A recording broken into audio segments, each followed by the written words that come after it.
membuat dokumen baru pada Microsoft Word. Untuk membuat file baru, pertama-tama kita harus membuka program Microsoft Word. Di sini saya menggunakan Microsoft Word 2010 dengan cara mengklik kanan 2 kali. Kemudian file Microsoft Word akan terbuka, dan ini adalah cara paling mudah untuk membuat dokumen baru. Cara berikutnya dengan mengklik file, kemudian new, blank document, dan kemudian klik create.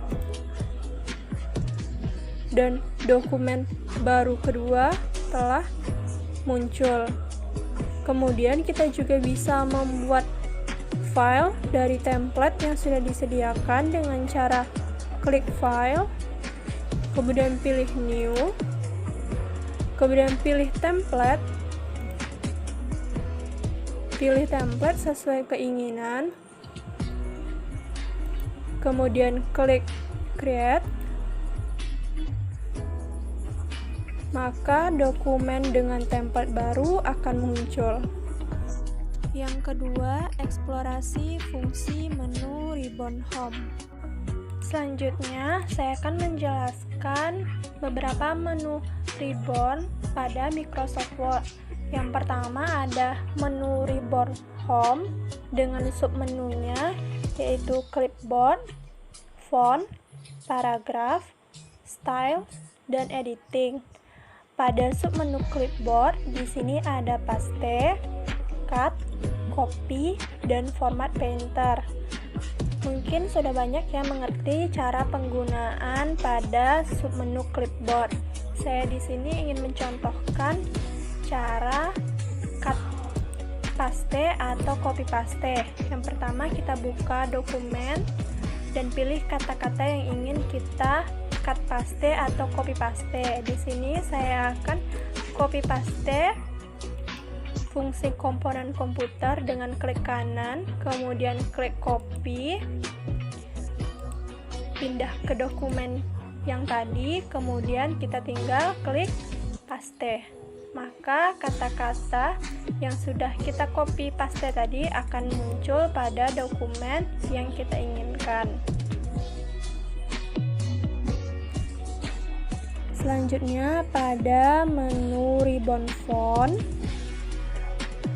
yaitu terdapat font yang berfungsi untuk memilih jenis huruf. Misalnya kita ketik komputer dan kita dapat mengganti jenis hurufnya dengan Times New Roman seperti ini.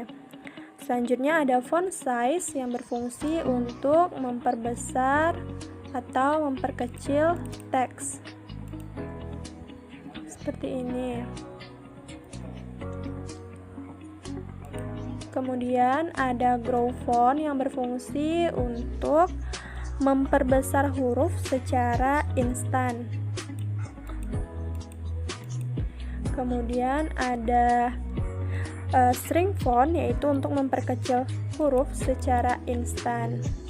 Kemudian ada pula change case yang berfungsi untuk mengubah status huruf kapital atau huruf kecil. Misalnya kita ubah menjadi uppercase, maka semua hurufnya menjadi kapital. Atau diubah menjadi lowercase, yaitu semua hurufnya menjadi huruf kecil. Kemudian ada bold. Bold berfungsi untuk menebalkan teks. Kemudian ada italic. Italic berfungsi untuk memiringkan teks. Selanjutnya ada underline. Underline berfungsi untuk memberi garis bawah pada teks. Kemudian ada strike through yang berfungsi untuk memberi tanda coret.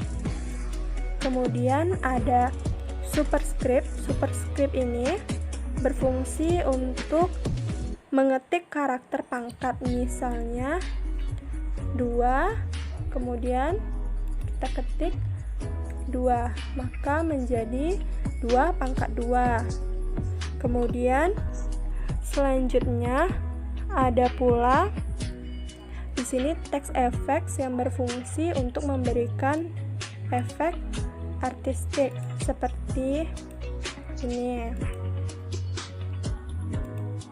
Selanjutnya ada juga text highlight yang berfungsi untuk memberi stabilo di belakang teks, misalnya seperti ini. Dan selanjutnya ada font color yang berfungsi untuk mengubah color atau warna pada teks. Selanjutnya ada submenu paragraf. Di sini terdapat yang pertama bullets. Bullets di sini berfungsi untuk menambah tanda pada teks dengan format daftar yang dapat kita sesuaikan ikonnya. Kemudian ada numbering. Numbering ini untuk menambah daftar angka atau huruf pada teks. Selanjutnya ada align text left. Ia berfungsi untuk menjadikan teks jadi rata kiri. Selanjutnya ada center. Center berfungsi agar teks jadi rata tengah. Kemudian ada align right yang berfungsi agar teks menjadi rata kanan. Kemudian ada justify yang membuat teks menjadi rata kanan kiri. Kemudian ada line dan spacing yang berfungsi untuk memberikan jarak antar kalimat yang dapat kita sesuaikan. Kemudian border berfungsi untuk menambah garis tepi pada teks seperti ini.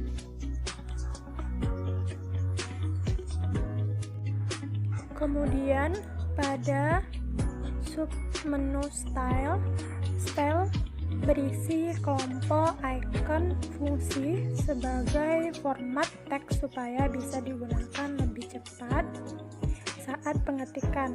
Ini bisa kita atur sesuai keinginan. Misalnya kita ketik lab komputer, kemudian kita bisa sesuaikan stylenya ingin seperti apa.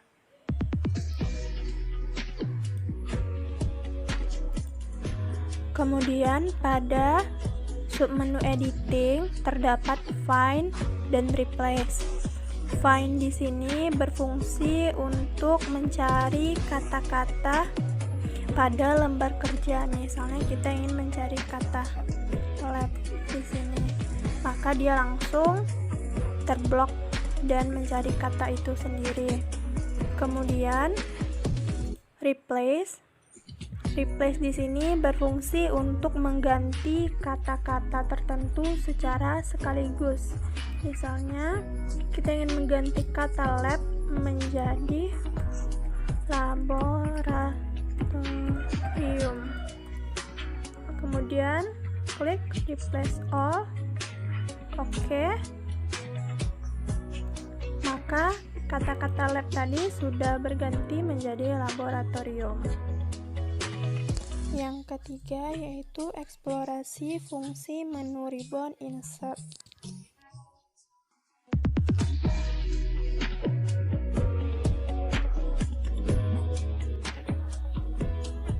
Pada menu insert terdapat 7 submenu. Yang pertama page, kemudian table, illustration, links, header dan footer, text, dan simbol. Pada page yang pertama ada cover page.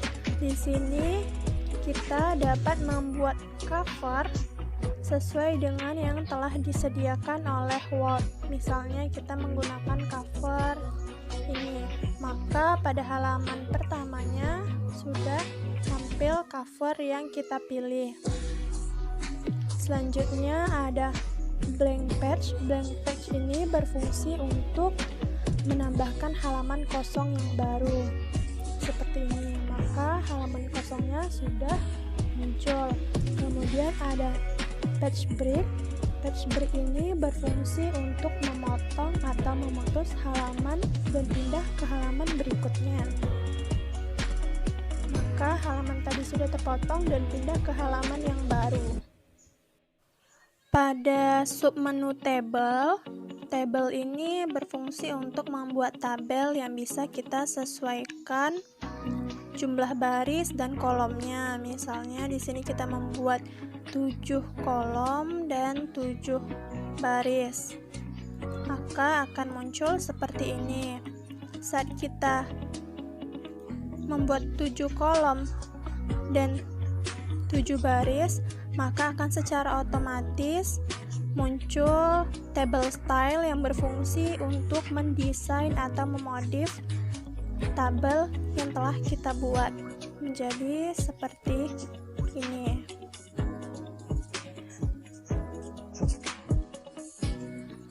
Pada submenu illustration, di sini ada picture. Picture ini berfungsi untuk memasukkan gambar dari media penyimpanan ke lembar kerja. Misalnya seperti ini ya. Saya contohkan, saya akan memasukkan gambar, maka dia langsung masuk pada lembar kerja dan kita dapat menyesuaikan posisi atau ukuran dari gambar itu. Selanjutnya ada shape.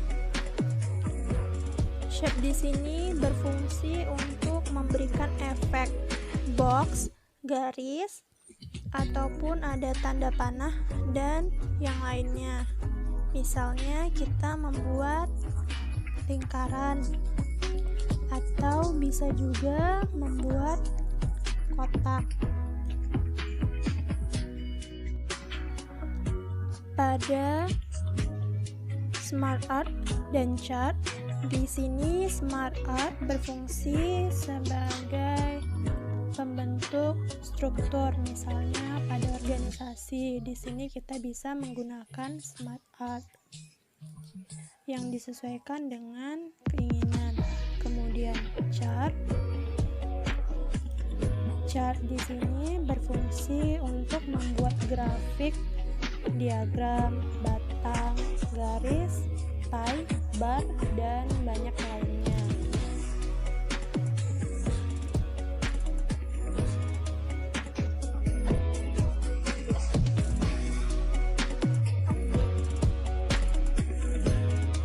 Selanjutnya ada link. Link di sini berfungsi untuk menghubungkan atau menautkan dokumen dengan dokumen internet. Kemudian ada header dan footer. Header di sini berfungsi untuk membuat batas atas pada dokumen. Ini biasanya digunakan untuk copy. Selanjutnya ada footer. Footer juga berfungsi untuk membuat batas pada bagian bawah. Ini biasanya digunakan untuk membuat halaman.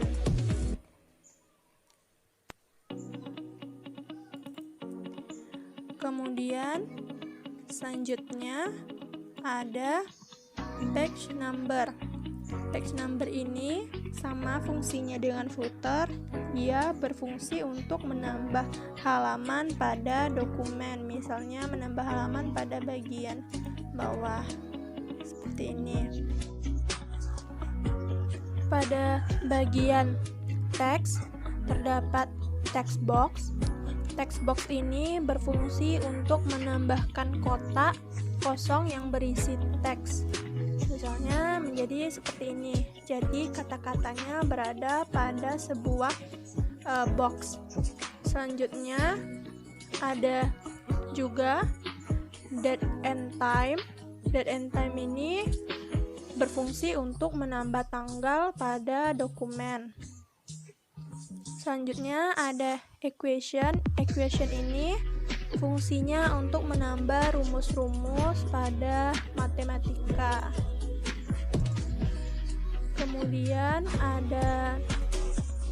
simbol. Simbol di sini berfungsi untuk menyisipkan simbol-simbol pada dokumen. Yang keempat, eksplorasi fungsi menu ribbon pack layout. Pada menu pack layout, di sini ada themes. Themes di sini berfungsi untuk mengganti tema pada lembar kerja seperti yang sudah disediakan oleh Microsoft Word ini. Selanjutnya ada margin. Margin di sini untuk mengatur batas atau ukuran pada kertas kerja seperti batas tepi atas, tepi kiri, tepi kanan dan bawah yang disesuaikan dengan kebutuhan kita. Selanjutnya ada orientation. Orientation di sini berfungsi untuk mengatur posisi lembar kerja. Misalnya saat ini posisinya portrait seperti ini, dan bisa kita ubah menjadi landscape menjadi seperti ini. Kemudian ada size. Size di sini juga berfungsi untuk mengatur ukuran kertas kerja, panjang, lebar dari halaman dokumen ini bisa disesuaikan dengan kebutuhan. Selanjutnya ada kolom. Kolom di sini berfungsi untuk menentukan jumlah teks yang akan dibagi menjadi beberapa kolom dalam satu halaman. Misalnya di sini dia akan terbagi menjadi 2 kolom. Selanjutnya ada bricks. Bricks berfungsi untuk mengatur bentuk letak halaman kolom teks. Kemudian ada line number. Line number berfungsi untuk memberi penomoran pada setiap baris teks. Pada submenu pack background terdapat watermark. Watermark ini berfungsi untuk memberi efek watermark pada lembar kerja. Maka pada saat kita print nanti ia akan muncul pada lembar kerja. Kemudian ada pack color. Pack color ini fungsinya untuk memberi warna pada lembar kerja. Selanjutnya ada juga pack border. Pack border di sini berfungsi untuk memberi garis tepi pada halaman yang dapat kita sesuaikan dengan kebutuhan. Kemudian ada juga indent paragraph. Ia berfungsi untuk menambah atau mengurang jarak teks dari pinggir halaman dokumen. Kemudian ada spasi. Spasi berfungsi untuk menentukan jarak antar paragraf dalam dokumen. Pada submenu arrange, di sini ada position dan wrap text. Position di sini berfungsi untuk menentukan letak objek pada dokumen. Misalnya kita pilih letak objek ada di bawah dokumen, maka dia muncul di bawah dokumen. Atau bisa diletak di atas seperti ini. Wrap text berfungsi untuk menentukan letak objek, bisa berada di depan atau di belakang teks. Misalnya untuk di belakang teks, dia bisa terletak di belakang teks seperti ini. 5. Eksplorasi fungsi menu ribbon reference, mailings, review, dan view. Pada menu reference ini jarang digunakan. Ia biasanya berfungsi untuk mengatur tabel konten atau footnote. Kemudian ada mailings. Mailings berfungsi untuk mengatur surat atau dokumen dalam jumlah banyak. Misalnya bisa membuat surat dan labelnya. Kemudian pada bagian review, dia berfungsi untuk melakukan gambaran pada kerja yang sudah terisi. Dia bisa melakukan cek grammar ataupun bahasa dan bisa melakukan translate pada kata tertentu atau pada seluruh dokumen. Selanjutnya ada view. View berfungsi untuk pengaturan tampilan kerja. Misalnya kita ingin menampilkannya menjadi seperti ini. Dan ada ruler. Ruler di sini berfungsi untuk menampilkan ruler pada bagian atas dan bagian samping. Ada grid line. Grid line berfungsi untuk menampilkan batas-batas pada dokumen. Kemudian ada zoom. Zoom berfungsi untuk memperbesar suatu objek. Kemudian ada one pack, two pack. Di sini berfungsi untuk menyandingkan lembar kerja.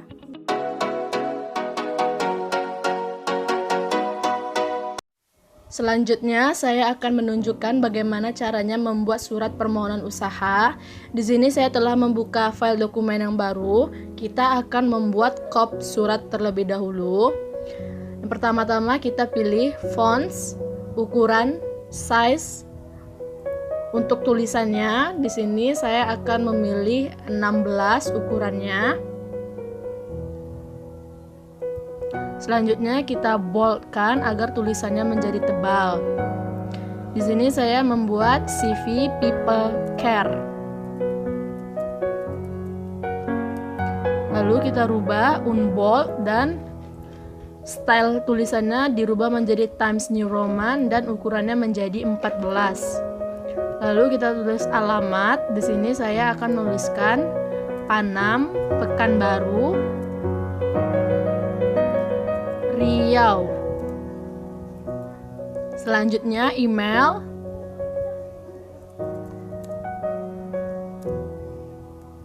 peoplecare@yahoo.com. Dan yang terakhir adalah CV atau kontak person. Kontak person ini adalah nomor telepon yang dapat dihubungi seperti ini. Selanjutnya kita insert, masukkan gambar atau logo untuk kop suratnya. Lalu kita sesuaikan ukurannya seperti ini. Selanjutnya kita pilih wrap text karena di sini masih berantakan, kita harus menyesuaikannya.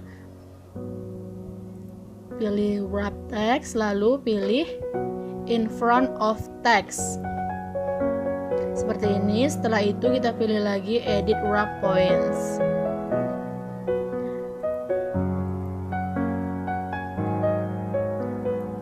Sudah jadi, kita tinggal menyesuaikannya agar terlihat lebih rapi lagi.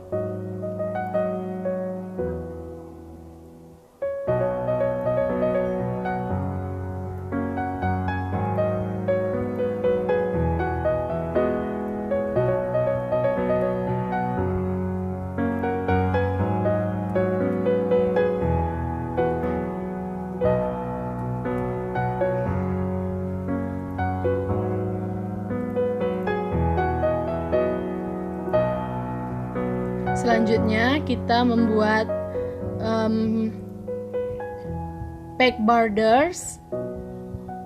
Di sini kita buka, lalu klik borders. Kita pilih stylenya. Saya memilih yang lebih tebal bagian ini. Lalu hilangkan bagian kiri, bawah, dan kanan.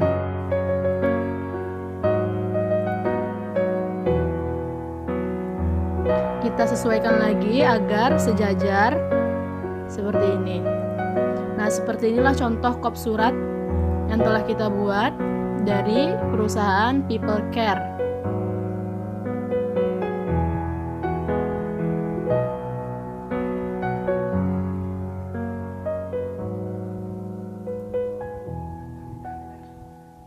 Selanjutnya kita bisa menyesuaikan lagi ukuran, size-nya, dan margins-nya.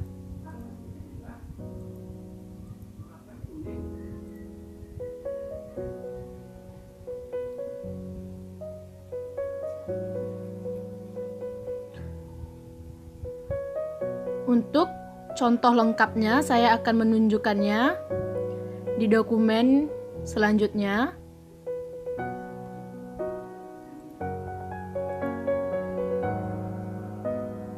Seperti ini. Ini adalah versi lengkapnya. Kita tinggal menambahkan keterangan-keterangannya seperti profil, nama, alamat, dan lampiran lainnya. Terima kasih. Wassalamualaikum warahmatullahi wabarakatuh.